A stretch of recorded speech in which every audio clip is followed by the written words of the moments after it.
Hi, this is Coach Colette, host of the Start Within podcast, and welcome back to another episode of Financial Fridays.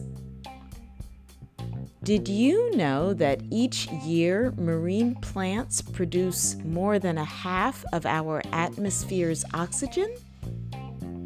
Or that a mature tree can clean out our air by absorbing 22 kilos of carbon dioxide and releasing oxygen in exchange? These are facts that I learned today from the UN in recognition of World Environment Day. Since 1974, this day has been celebrated every year on the 5th of June to help re-engage us in the importance of protecting our environment. This year's theme is biodiversity. And if you are aware of recent events, you perhaps recall the bushfires in Brazil, in Australia. You may even know about the locust infestations in East Africa, and of course, our global pandemic of the coronavirus. So you're probably starting to recognize how interdependent we all are. Biodiversity is the foundation that really supports all of us on land and below the water.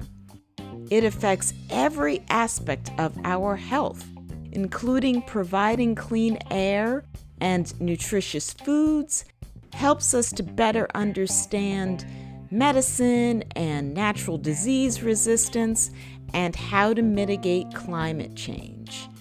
This really is important, and yet our own human actions can have a negative impact. This includes deforestation, encroaching on wildlife habitats, intensifying our agriculture production, all can lead to the acceleration of climate change. The UN suggests that it would take 1.6 Earths, like planets, to meet the demands that we as humans make of nature each and every year. If we continue on this path, loss of biodiversity will have severe impacts on humanity, including the potential collapse of our food and health systems. COVID-19 should really reinforce the fact that when we destroy biodiversity, we destroy the system that supports all of human life. It's estimated that about 75% of all emerging infectious diseases in humans are zoonotic, which means they are transmitted to people by animals, and that is a result of the impact to biodiversity. Did you know that in the last 150 years, the live coral reef cover has been cut in half? And that within the next 10 years, 1 out of every 4 known species may have been wiped off the planet. So what can you do? You may recall, if you've listened to our podcast, the conversation that I had with DJ Amir Jandali, founder of Bracelet Tote. We talked all about how we can reduce our use of plastics. So that's one thing. We can also look at our consumption of water, as well as our consumption of processed foods. The processed food consumption is something that I am very aware of, particularly during this lockdown, because I was ordering so much more processed foods.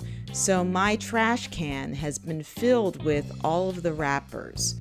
So it's definitely something that I am looking forward to get back into going to the farmer's market and buying fresh produce and supporting our New York State and tri-state area farmers. So think for yourself, what can you be doing today, this weekend, to help support and protect our environment and our biodiversity? So that's all from me for today. Get ready and listen up to today's tip from Singh.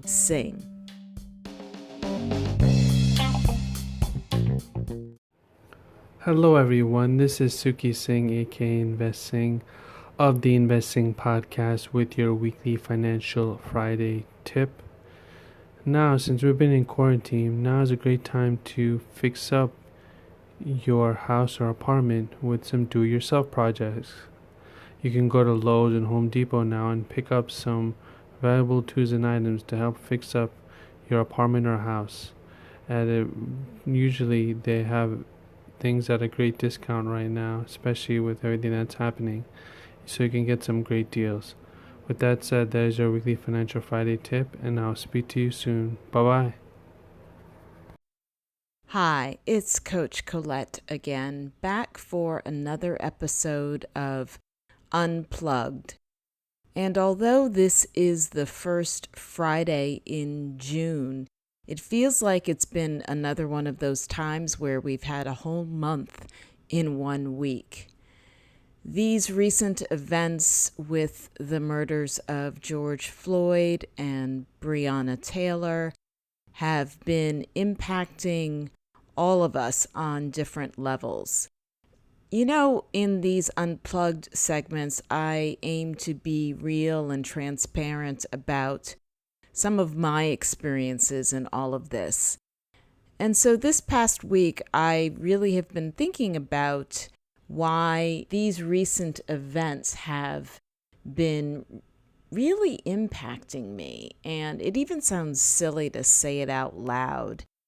I was on a group healing session earlier this week, and, the statistic was shared that there have been 1,252 Black people that have been killed since 2015. And so on that session, we had a moment of silence for 1.252 minutes. And that was just shocking to hear it in black and white. I started to think about this and wanted to do some research. One of the speakers on that session, Dr. Vanessa Bing, mentioned a term called racial battle fatigue. And then it was almost like a light bulb went off, and it was like, ding, ding, ding, ding, ding. This is it. And so I decided to do some research about it. And this term was coined back in 2003 by Professor William Smith, who is a professor or was a professor in ethnic studies at the University of Utah.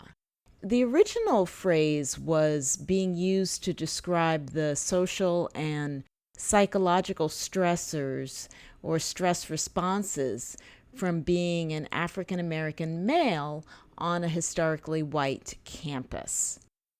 When I started to read about it, it really resonated with me because he talks about the fact that being on the receiving end of racial slights can lead to spending a large amount of time and energy in your mind just trying to figure out, was this, a racist intention, and do I need to respond?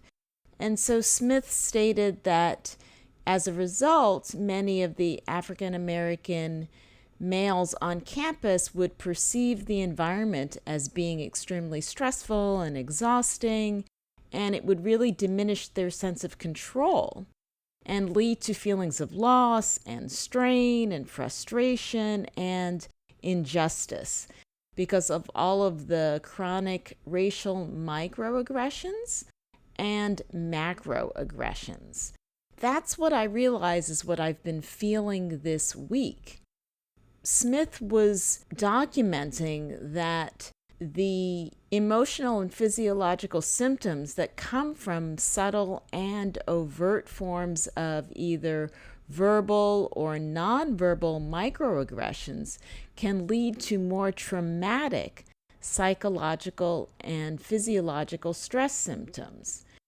And these can include depression, chronic anxiety, anger, frustration, shock, disturbed sleep, disappointment, resentment, emotional and social withdrawal, intrusive thoughts or images, helplessness, and fear.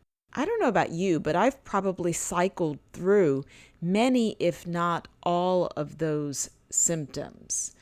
And then when we come to the physical manifestation, it can show up as high blood pressure, headaches, increased breathing or heart rates, upset stomach or ulcers, fatigue, exhaustion, and muscle tension around your neck, shoulders, or head.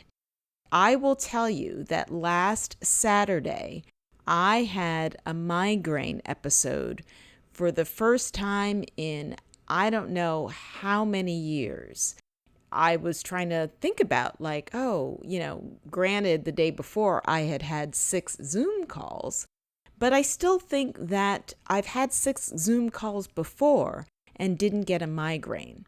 So again, for those of us who are experiencing these symptoms, know that you're not alone. Know that there are real causes for your symptoms. So I would say find ways to do self-care and self-soothe and get into your body and get into your breathing. Pull out all the stops when it comes to your self-care techniques and modalities and healing. Reach out to trusted people in your network. Really just take care of yourself. It's really the time that Audre Lorde's phrase about self-care really is important right now. And I want to send a message to any allies or accomplices that might be listening to this episode or this podcast. This is a time to check in with the Black and Brown people in your world and in your network. I would also say, though, it's time for you to do your inner work, because when you check in with someone, you want to be able to have your ears open and your heart open so that you can listen and hold space and not necessarily bring your guilt or your shame to the conversation, right? It's a time for listening. It's a time for witnessing. It's a time for holding space. And so I think it behooves all of us to do our own inner work before we aim to have conversations, particularly across those lines. So that's all for me for now. I hope that this resonates in some way. I hope that something that I've shared has given you a moment of support or comfort or even an aha moment, because it's something perhaps that you are not as familiar with. Be well, take care of yourself, start within, and we'll be in touch with you again soon. So what is your takeaway from this week's Financial Fridays segment? What might you do differently around your money and your mindset? For more financial advice, you can check out Suki's podcast, Invest Singh, where I also share tips on his Wellness Wednesdays segment. If you enjoyed this episode and haven't already subscribed, you can do so on Spotify, Apple Podcasts, or wherever you like to listen. You can also connect with me on Instagram at Coach_Colette for more inspiration on personal growth and wellness. Tune in next Friday for another episode and get ready to start within to finish strong.